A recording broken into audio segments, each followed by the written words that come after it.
TWiGames.com. Welcome to this week's episode of TWiGames.com. We begin with Activision Blizzard contemplating a subscription model for future Call of Duty games and tons of Sony news. But first, the PS3 and 360 both had updates. The 360 added Facebook, Twitter, Last.fm, and the Zune store, and the PS3 added Facebook, gamer card colors, and viewing photos in a grid. Brian, are you now a cyber social butterfly after these updates? I've been poking, friending, unfriending people. I'm in a whirlwind of Facebook and social networking joy. That's what I'd be saying if I was actually on Facebook. You know, I've been accused of not being on it because I think I'm too cool. It's the opposite. I'm not cool enough. I'd have like 10 friends. Every time I logged in, I'd be depressed. But I think these apps are very slick. They work really well. I think Last.fm's app is a little too good. People might be running Last.fm all day, bricking their 360s. So I don't know if that's a good thing or a bad thing. That's a good point. You know, again, I don't know how many times I have to say on this show, like, I'm not on Facebook and I don't care. Like, this stuff is like, who cares? Like, I want people to know when I download something from the PlayStation Store? No, I don't. And a lot of people accuse me of the same thing. Oh, you're too cool for Facebook. Well, I'm going to disagree with you, Bri. I am too cool for Facebook. I am way too cool for Facebook. I mean, it's just a joke. Like, tagging. I don't want people tagging me. Here's the thing, though. I mean, Louis C.K. said it. Everything's great, but we're living in the most spoiled generation ever. I don't use these things, but I'm welcoming these updates. And people always say, you know, why don't they just have it in a browser? You know, the PS3 is a browser, but they also have an app. Yeah. It's because it doesn't work well with a console. You know, why do you use the Amazon app instead of going to Amazon.com on your iPhone? Because it works better in app form. Sony revealed a lot of plans for their future, including 3D coming to their TVs and PS3, PSN's infrastructure coming to their other hardware, and PSN might have a subscription model. Rich, do you look better or worse in 3D? Bryant, my body was built to be shown in 3D. Televisions right now aren't technologically advanced enough to show the beauty that is Rich Alamanos. But, you know, I will say, with this whole 3D thing, I finally got to see a movie in 3D. Last week I went and saw The Christmas Carol with Jim Carrey, and you know what? It was pretty cool watching it in 3D. It looked a lot better than I thought it would. What about games? Well, see, that got me thinking. Would this work with games? Like 3D television, I can't see that working. With games, I think it could actually work. Think about this real quick. Playing a racing game, Gran Turismo, Burnout Paradise, right? You're flying along.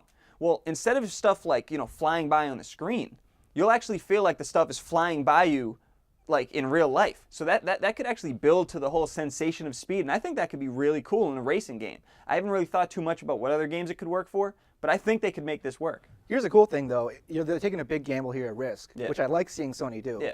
And if 3D is big, it'll sell PS3s. Yep. And if PS3 has good 3D, it'll sell TVs. So it's a win-win for them in that situation. But let's be honest, this all rests in the hand of James Cameron's Avatar. Yeah. If Avatar is a failure, I don't think 3D is being ushered in. And I think Avatar has to be a success because video game makers have been ripping off Aliens till now.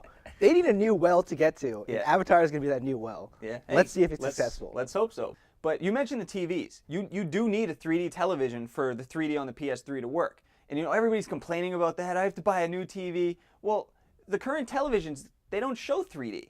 In order for them to make glasses that would make the current TVs in 3D, they'd cost about $300,000 and only be sold to venture capitalists in Dubai. So that's not going to happen. So if 3D works in video games, people will buy the TVs, people will buy PS3s. It's a win-win. What about the subscription service? So the subscription, Sony specifically said, what is currently free will remain free. So everybody please, you know, calm down. You will still be able to play games online for free. So that's the good news. And I think why not? Why not have a premium service that they charge for? I mean, that's another means for them to make money. Why not? When asked about the possibility of a subscription model making its way to other franchises, Activision said, quote, "You should expect us to test and ultimately launch additional online monetization models of some of our biggest franchises like Call of Duty." Brian, remember how we were talking about the downside of Modern Warfare 2's success? Yeah. All right, I have no problem with people trying to make money. And of course, Activision is going to go to the well.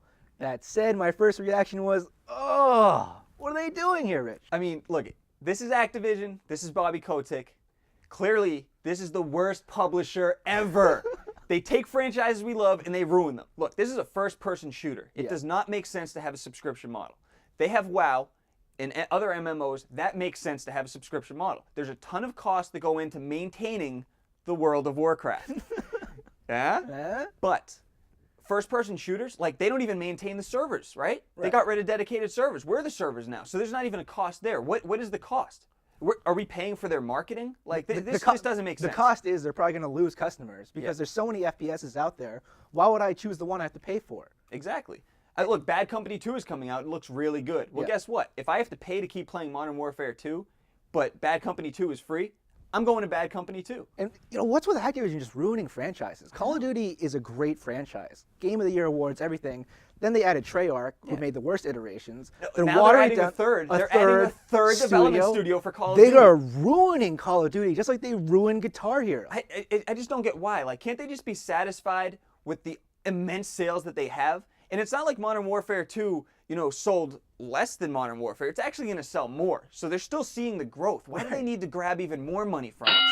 It's just stop ruining franchises, Activision. The developers who made Dead Space and Infamous are both hiring for an online component to their sequels.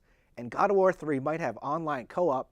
Rich, does this make any sense to you? This is like if BioShock had multiplayer. Well, it's funny you mention that, because BioShock 2, which I promised myself I wouldn't mention, I apologize to myself, has multiplayer. That doesn't make sense. But, Brian, there's a few things I want to say about this. The first is that I'm not sure I like where video games are going. I really like multiplayer games. I really like co-op games. But I really love single-player adventures, like Zelda's, God of War's, Uncharted, stuff like that. I love it. But with that said, look at Uncharted 2. People were like, oh, no, there's going to be multiplayer and co-op. It's going to ruin the game. It didn't ruin the game. They still focused on the single player, which was amazing. And the multiplayer and co-op were very good. They were fun additions to the game, and I played them. So that's where it works. With these games in particular, Dead Space, it could work. Co-op could be cool in that. It might not be good, but I guess the point is, if they still focus on the single player and just add these on, I'm okay with it. But if the focus starts getting towards the multiplayer and away from the single player, that's where I have a problem with it. Here's my problem, is gamers are like birds. Yeah. We migrate. So, if it's attacked on multiplayer, it's not going to even be successful. Yeah. So I don't even think you should have the development time for it. I agree with that. Multiplayer is even almost like harder to develop because it has to be a great game, like a board game. Yeah. Has to make sense. Yeah. But all right, the co-op in God of War, how does that gonna even work? What is it? Is Neriko going to be in there? And how is she going to get past the jump puzzles because she can't jump? Like, who's good enough to even play with Kratos? I'm with you on that. Well, first of all, with the God of War 3, these are complete rumors. But, I was thinking about this. What is Kratos going to be like? Come, I need help up this ledge. Kratos doesn't need help up a ledge. He kills gods. He doesn't need somebody to pull him up. So that's crazy. That's ridiculous. But as long as it doesn't take away from the single player, if there is this co-op, I'm okay with it. If it's not good, I just won't play it. But come on, this is God of War 3. Whatever they put in it, it's going to be good. But you got to look at this from the developer's point of view. Right.